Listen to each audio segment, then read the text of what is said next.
क्या साबिक में नुकात कराची के मसाइल का हल हैं, हाँ या नहीं के ऑप्शन है सबके पास। मजहर अब्बास साहब, आपसे गुफ्तगू का आगाज करते हैं। मुस्तफ़ा कमाल साहब की बात को हम इसलिए भी वेटेज देते हैं क्योंकि वो प्रैक्टिकली इन सब मामलात से गुजर चुके हैं। तो क्या लगता है आपको, जो 6 नुकात उन्होंने पेश किए हैं, कितना दम है इनमें? नहीं जी, मसले का बुनियादी हल तो इसी से निकालना पड़ेगा आपको। जाहिर है आप विफाक डायरेक्ट इंटरफेयर उस तरह नहीं कर सकता, लेकिन ये जो बुनियादी नुकात हैं, अगर इस पे एग्रीमेंट नहीं होता तो आप कराची को बेहतर कैसे करेंगे।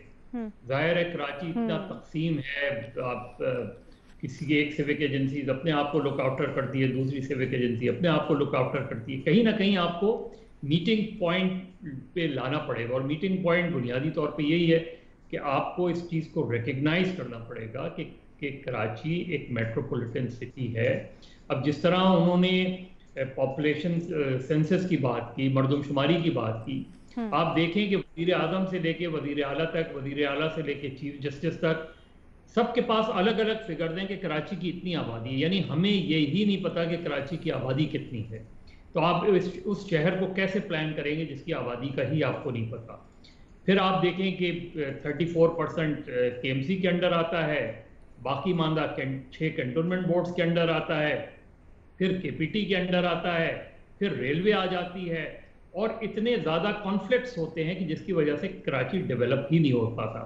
दूसरे इंतहाई करप्ट सिविक एजेंसीज हैं, बहुत ही करप्ट सिविक। आप देखें कि पिछले 2-4 सालों में जितनी सड़कें, जितने ब्रिजेस, जितने अंडरपास बने, वो सब फॉल्टी हैं।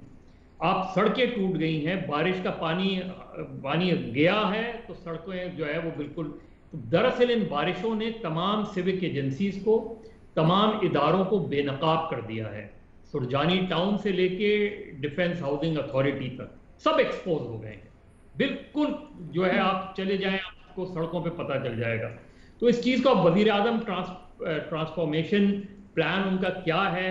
जो खुर्रम शेर जमान साहब पीटीआई के, उनसे बात हुई थी तो उन्होंने बुनियादी बातें की थी कि उसके अंदर ट्रांसपोर्ट का मसला है, स्टॉर्म ड्रेन वाटर का मसला है, बिल्कुल इसी तरीके से सीवरेज का मसला है। ये बेसिक इश्यूज हैं जिस पे वो सिंध गवर्नमेंट के साथ मिलके कोई प्लान बना रहे हैं। प्लान जब वो यहाँ आएंगे, उसको वो प्लान अनअर्थ होगा। फिर यहाँ बहुत से प्लान्स बने हैं, लेकिन उनकी एग्जीक्यूशन जो है वो इतनी ताखीर से होती है कि वो प्लान जो है वो रिडंडेंट हो जाता है।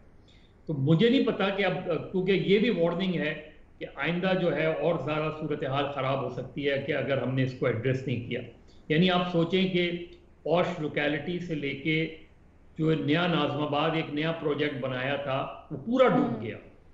ये एक्सपोज कर रही हैं आपको सिविक एजेंसीज, ये एक्सपोज कर रही हैं आपकी सिंध गवर्नमेंट को, ये एक्सपोज कर रही हैं आपके डीएचए और कैंटोनमेंट बोर्ड को कि इनकॉम्पिटेंस, नाअहली, करप्शन, मैसिव करप्शन जो है वो बिल्कुल रिफ्लेक्ट कर रही है इन सारे इदारों में।